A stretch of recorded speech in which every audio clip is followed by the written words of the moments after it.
In 1992, a beloved 7-year-old girl from a small Mississippi town vanished without a trace, leaving behind her devastated family and a community forever changed. The humid spring air still carried the scent of magnolias when Emma Grace Sullivan disappeared on her way home from afternoon Bible study at the First Baptist Church. Her father, Robert, had waited by the kitchen window until dawn, watching the gravel road that led to their modest white house on the outskirts of Millbrook. The police found her small pink backpack abandoned near the old cotton mill, school papers scattered by the wind, her favorite stuffed rabbit sitting forlornly against a fence post. The investigation consumed the town for months, but like morning, mist over the Mississippi Delta, the leads evaporated into silence. 28 years later, Robert Sullivan stood in the basement of that same house, his weathered hands trembling as he opened a forgotten armoire tucked behind Christmas decorations and dusty photo albums. The hinges creaked like old bones, releasing a wave of strawberry shampoo and vanilla that transported him instantly back to 1992. His surviving daughter Claire, now 32 and visiting from Atlanta, had insisted on helping him clean out the house before the inevitable move to assisted living. The scent hit him like a physical blow. Emma's favorite bath products, the same bottles that had sat on the bathroom counter for years after the disappearance.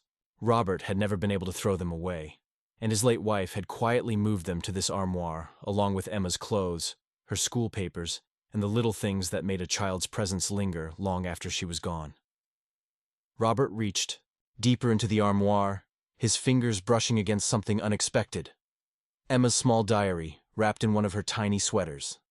The diary was pink with golden locks, a gift for her 7th birthday that she had treasured beyond measure.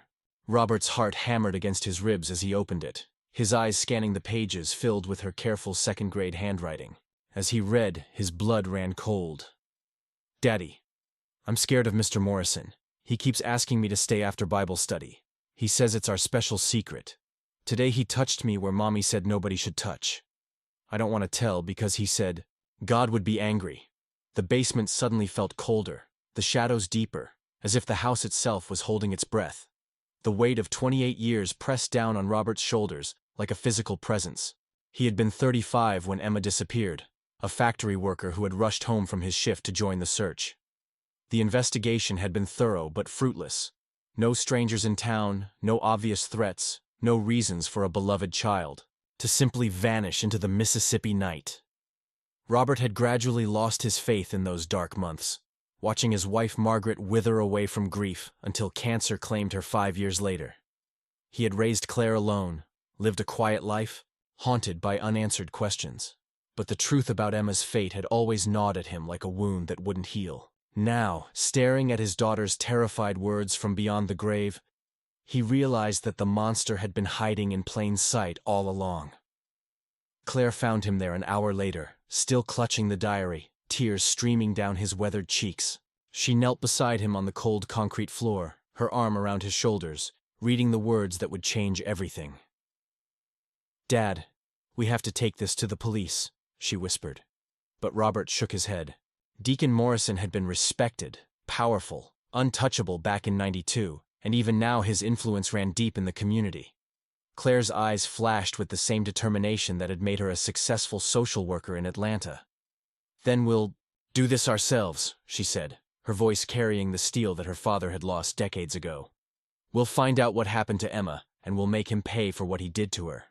The First Baptist Church of Millbrook stood like a white sentinel against the darkening sky, its steeple piercing the heavy clouds that threatened an evening storm.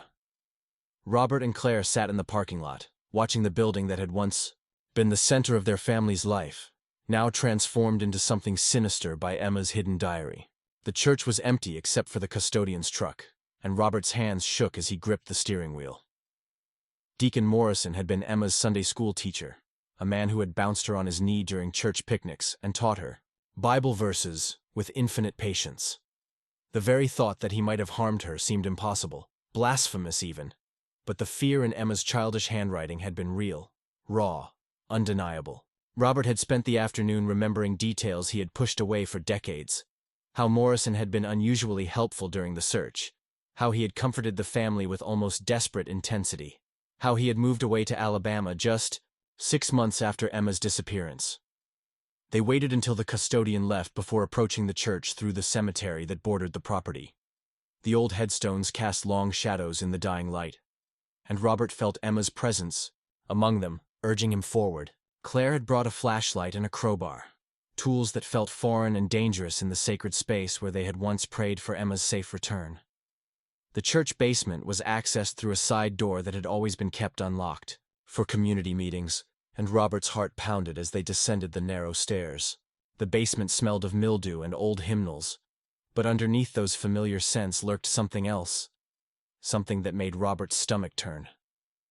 Claire played the flashlight beam across the dusty Sunday school rooms, their cheerful decorations now seeming grotesque in the harsh light. In the corner room where Emma had attended Bible study, Claire's light caught something that made them both freeze. Scratched into the wooden baseboard, barely visible after 28 years, were tiny initials, EGS, help me. The letters were carved with desperate urgency, a child's final plea etched into the wood with what looked like a safety pin. Robert dropped to his knees, his fingers tracing the pathetic message while tears blurred his vision. This was where it had happened, where his innocent daughter had suffered in silence while the congregation sang hymns upstairs. Claire's hand found his shoulder, her voice barely a whisper. "Dad, there's more." She directed the flashlight to the corner where the carpet had been pulled away, revealing dark stains on the concrete floor that time had never been able to erase. The sound of footsteps on the stairs above made them both freeze in terror. Someone was coming down to the basement, their heavy boots echoing in the confined space like gunshots. Robert's mind raced. They were trespassing, breaking and entering, but more importantly, they had found evidence that someone had desperately wanted to stay hidden. Claire quickly switched off the flashlight, plunging them into darkness as the footsteps grew closer. Through the thin walls, they could hear a man's voice on a phone call. "I told you this would happen eventually. The Sullivan girl's diary was never supposed to survive. We need to clean this up tonight, just like we did 28 years ago." The voice was older now, weathered by time, but Robert recognized it immediately. It was Morrison, and he wasn't alone. Robert's hands clenched into fists as the full weight of betrayal crashed over him. Morrison hadn't just abused Emma. He had killed her to keep her quiet, and others had helped him cover it up. The respected deacon had returned to Millbrook after all these years, still wielding his influence, still protected by a conspiracy of silence. But Claire had already pulled out her phone, recording everything as Morrison's voice continued to drift down from above. "The old man's been asking questions around town. Someone saw him at the church yesterday. We can't let him find what's buried behind the altar." The words hung in the air like a death sentence, but they also represented something else: hope. After 28 years of silence, the truth was finally beginning to surface, and Emma's voice would not be silenced again. The abandoned Miller farmhouse sat like a broken promise against the Mississippi sky, its weathered boards gray with decades of neglect. Robert and Claire had fled the church through the cemetery, their hearts pounding as they processed what they had overheard. Morrison's words echoed in Robert's mind. "What's buried behind the altar?" And he knew with sick certainty that they had found Emma's final resting place. The farmhouse had been Claire's idea, a place where they could think and plan without being seen. It belonged to her childhood friend's family, empty since old man Miller died 5 years ago. The porch creaked under their weight as they settled onto the weathered steps, the diary still clutched in Robert's trembling hands. Claire played back the recording on her phone, Morrison's voice crackling through the tiny speaker like a confession from hell. Robert's faith, already shattered by 28 years of unanswered prayers, crumbled completely as he listened to the evidence of his daughter's fate. He had once believed that God watched over children, that evil could not triumph in a house of worship, that justice would eventually prevail. But Emma had died alone and terrified in the basement of their own church, killed by the very man who had taught her about God's love. The irony burned like acid in his chest. While the congregation had prayed for Emma's safe return, her body had been rotting beneath their feet. Claire sat beside him in the growing darkness, her professional training warring with her personal grief. She had spent her career protecting children from monsters, never knowing that her own sister had been one of their victims. The weight of survivor's guilt pressed down on her shoulders like a physical presence, and she wondered if she could have saved Emma if she had been older, braver, more observant. The sound of vehicles approaching made them both look up from their shared misery. 3 pickup trucks wound their way up the dirt road leading to the farmhouse, their headlights cutting through the Mississippi night like searchlights. Robert's blood ran cold as he recognized the lead vehicle, Morrison's old Ford, the same truck that had been parked at the church during Emma's Bible study sessions. The deacon had come to finish what he had started 28 years ago, and this time Robert and Claire were the loose ends that needed to be tied up. Claire grabbed her father's hand, her voice urgent. "Dad, we have to run, now." But Robert's legs felt like lead, his mind paralyzed by the approaching confrontation he had both dreaded and longed for since 1992. After decades of wondering, he was finally going to face Emma's killer. And he wasn't sure he would survive the encounter. The trucks stopped in the farmhouse yard, their engines idling like predators ready to pounce. Morrison emerged from the lead vehicle, older now but still imposing, his gray hair catching the moonlight. He wasn't alone. 2 other men flanked him, their faces hidden in shadow but their intentions clear. These were the same men who had helped cover up Emma's murder, the same conspiracy that had protected Morrison for nearly 3 decades. Robert stood on shaking legs, his hands clenched into fists that felt pathetically small against the approaching threat. Morrison's voice carried across the yard like a death knell. "Robert Sullivan, you always were too curious for your own good, just like your little girl." The words hit Robert like physical blows, but they also ignited something he hadn't felt in years: pure, righteous anger. Emma's killer was standing in front of him, and this time there would be no escape. Claire stepped protectively in front of her father, her phone held high as she continued recording. "Say it again, Morrison," she called out, her voice steady despite the terror in her eyes. "Tell us what you did to my sister. Tell us where you buried her body." Morrison's laugh was cold and mirthless as he approached the porch steps. "Your sister was a troublesome child, always asking questions, always threatening to tell. She forced my hand, just like you're forcing it now." The admission hung in the air like a toxic cloud. 28 years of lies finally stripped away. Robert felt Emma's presence beside him, her spirit demanding justice, her voice whispering courage into his broken heart. The confrontation that had been building for decades was finally here. And this time, Morrison would not be able to hide behind his position, his influence, or his God. The old cemetery behind the First Baptist Church felt like hallowed ground, and cursed earth simultaneously as Robert and Claire knelt beside the freshly disturbed soil behind the altar. Morrison's men had forced them at gunpoint to return to the church, but the deacon's arrogance had been his undoing. He wanted them to see Emma's grave before he killed them, wanted them to understand the full scope of his power. The shovel bit into the earth with sickening ease, revealing that this ground had been disturbed many times over the years. Robert's hands shook as he dug, each scoop of dirt bringing him closer to the daughter he had never stopped loving. Claire kept the recording app running on her phone, hidden in her jacket pocket, capturing every word of Morrison's confession. The other men stood guard, their faces grim in the moonlight, but Robert could see the doubt creeping into their eyes. This was no longer about protecting a respected member of the community. This was about covering up child murder. The shovel struck something solid, and Robert's heart stopped. A small wooden box, handmade and weathered, lay in the shallow grave, like a coffin for broken dreams. Morrison's voice was almost gentle as he spoke. "I made that box myself, Robert. Your Emma was always so small, so fragile. She deserved better than an unmarked grave, but I couldn't risk a proper burial." Robert's vision blurred with tears as he lifted the box from the earth, his hands trembling as he opened it. Inside were Emma's remains, her small bones wrapped in the pink dress she had worn to church that final Sunday. But there was something else. A small tape recorder, the kind children used to play with in the early 90s. Morrison's face went white as he saw it, and Robert understood immediately. Emma had been recording when she died, preserving her killer's voice for posterity. Claire lunged for the tape recorder, but Morrison was faster, his hand closing around her wrist with brutal force.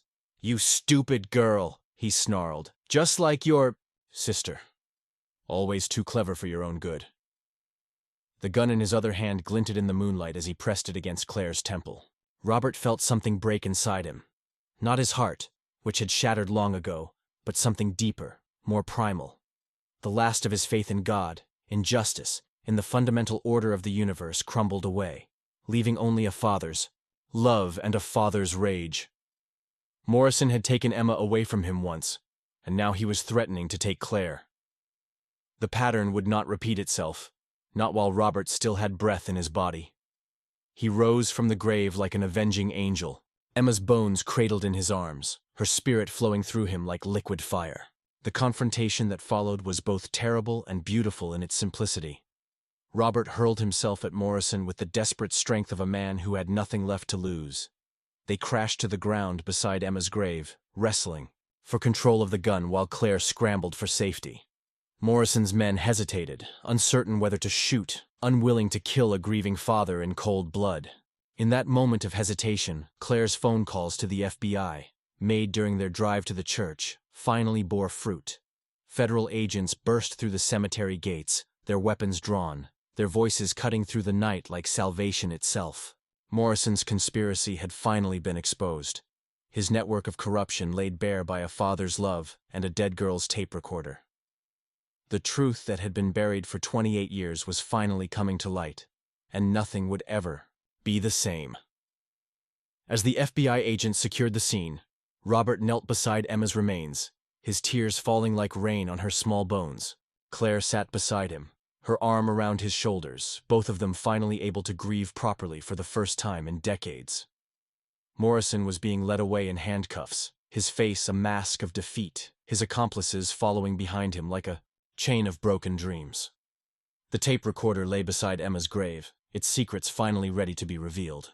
Robert picked it up with shaking hands, knowing that his daughter's voice would speak again, that her killer would be brought to justice, that the long night of silence was finally over. Emma's spirit seemed to rise from the earth like morning mist, no longer trapped by secrets and lies, free at last to find peace. The federal courthouse in Jackson, Mississippi, buzzed with media attention as the trial of Deacon Morrison and his accomplices began 6 months after Emma's body was discovered. Robert sat in the front row, his weathered hands folded in his lap, Emma's tape recorder beside him like a sacred relic. The device had yielded its secrets to FBI technicians, revealing not just Morrison's voice confessing to Emma's murder, but also evidence of a wider conspiracy involving church funds, child abuse, and systematic cover-ups. Claire sat beside her father, her career as a social worker giving her the strength to face the legal proceedings that would finally bring justice for her sister. The courtroom was packed with reporters, federal agents, and townspeople from Millbrook, who had lived with the mystery of Emma's disappearance for nearly 3 decades. Some had come seeking truth, others driven by morbid curiosity, but all understood that they were witnessing the end of an era. Morrison's defense attorney tried desperately to suppress the tape recording, claiming it was illegally obtained, but the federal judge was unmoved. The recording was played in open court, Emma's 7-year-old voice echoing through the chamber like a voice from beyond the grave. The child's words were halting, frightened, but clear. "Mr. Morrison is hurting me again. He says God wants him to touch me like this. I don't want to tell Daddy because Mr. Morrison says it's our special secret." The courtroom fell silent as Emma's voice continued, describing the abuse in heartbreaking detail before suddenly cutting off with sounds of struggle, Morrison's voice clearly audible threatening the child.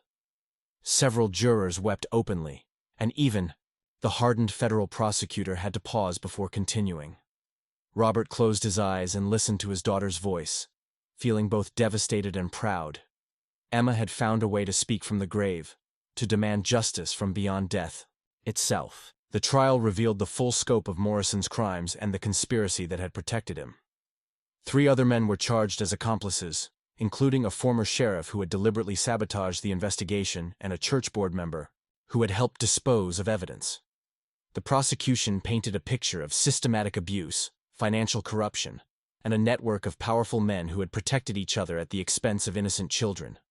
Morrison had used his position as Sunday school teacher to access vulnerable children, while his accomplices had ensured that any complaints were suppressed or dismissed.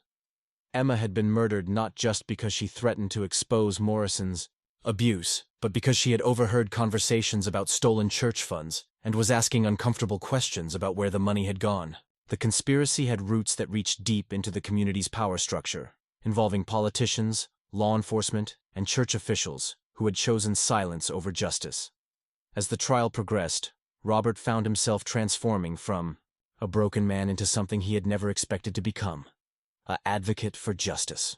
He testified about Emma's disappearance, his voice steady despite the tears streaming down his face, painting a picture of a loving father's 3-decade search for truth. Claire took the stand to describe finding Emma's diary, her professional expertise lending credibility to the prosecution's case. Other victims came forward during the trial, adults now who had been children when Morrison abused them, their testimonies creating a pattern of predatory behavior that stretched back decades. The dam of silence that had protected Morrison for so long finally burst, and the truth flowed out like a cleansing flood. Robert watched each testimony with growing amazement, realizing that Emma's courage in making that tape recording had given other victims the strength to speak their truth. At last, the verdict came on a gray morning in late autumn, the kind of day that seemed to mirror the somber mood of the proceedings. Morrison was found guilty on all counts: first-degree murder, child sexual abuse, conspiracy, and racketeering. His accomplices received sentences ranging from 10 to 20 years, their own networks of corruption exposed and dismantled. As the judge read the sentence, life in prison without the possibility of parole, Robert felt a weight lift from his shoulders that he had carried for 28 years. Emma's killer would die in prison, never again able to hurt another child, never again able to hide behind the respectability of his position. The other victims who had testified wept with relief, their own healing finally able to begin. Morrison showed no emotion as he was led away in chains, but Robert saw something in the old man's eyes that he had never seen before: fear. The deacon who had terrorized children with threats of God's wrath would spend his remaining years in a concrete cage, finally facing his own judgment. The new memorial garden behind the First Baptist Church of Millbrook bloomed with Emma's favorite flowers, pink roses and white daisies that caught the morning sunlight like scattered prayers. Robert knelt beside the small granite headstone that finally marked his daughter's resting place, his weathered hands placing fresh flowers on the grave where Emma's remains now lay at peace. The inscription read simply, "Emma Grace Sullivan, 1985-1992, beloved daughter, her voice still speaks." The church had been transformed in the months following the trial, its leadership replaced, its practices reformed, its commitment to child protection absolute. The basement where Emma had suffered had been converted into a counseling center for abuse victims, a place where healing could begin and secrets could finally be shared. Robert had insisted on the conversion, wanting Emma's pain to be transformed into something that could help others find peace.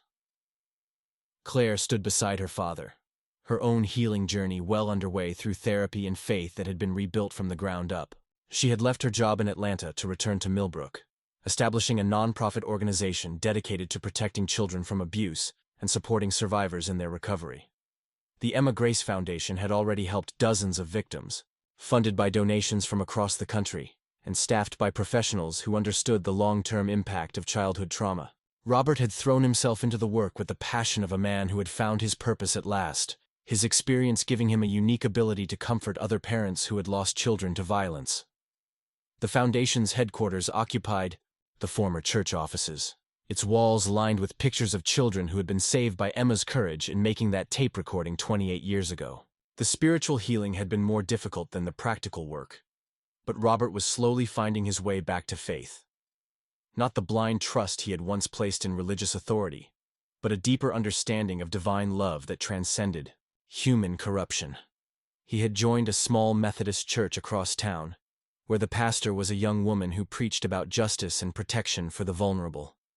Robert's prayers were different now, less about asking for miracles and more about expressing gratitude for the strength to carry on. Emma's presence was stronger than ever, not as a ghost haunting his memories, but as a guiding spirit who had shown him how to transform pain into purpose. The diary they had found in the armoire now sat in the foundation's offices, its pages photocopied and distributed to training programs for social workers and law enforcement officers who needed to understand how children communicate about abuse. The wider community had also begun to heal, though the process was slow and sometimes painful. The trial had exposed a network of corruption that reached into every aspect of Millbrook's power structure, forcing the town to confront its own complicity. in protecting predators. New safeguards were put in place, transparency requirements implemented, and a culture of accountability established where none had existed before. The old boys' network that had protected Morrison was dismantled, replaced by diverse leadership that included women, minorities, and advocates for children's rights. The changes weren't universally welcome. Some longtime residents resented the scrutiny and the loss of their insular community identity, but most understood that the price of silence had been too high.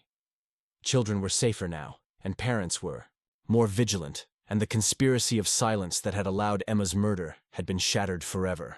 As Robert stood to leave the memorial garden, he felt Emma's presence one final time, not as a grieving father's wishful thinking, but as a genuine spiritual connection. His daughter's spirit seemed to whisper words of peace and forgiveness, not for her killer but for the community that had failed to protect her. Emma's voice, preserved forever on that tape recording, had become a clarion call for justice that would echo through the generations. The foundation bearing her name would continue to grow, helping children who might otherwise suffer in silence, giving them the courage to speak truth to power just as Emma had done.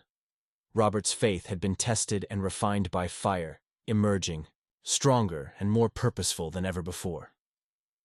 The long night of silence was over, and Emma's light would shine forever in the lives she had saved by her courage to speak from beyond the grave.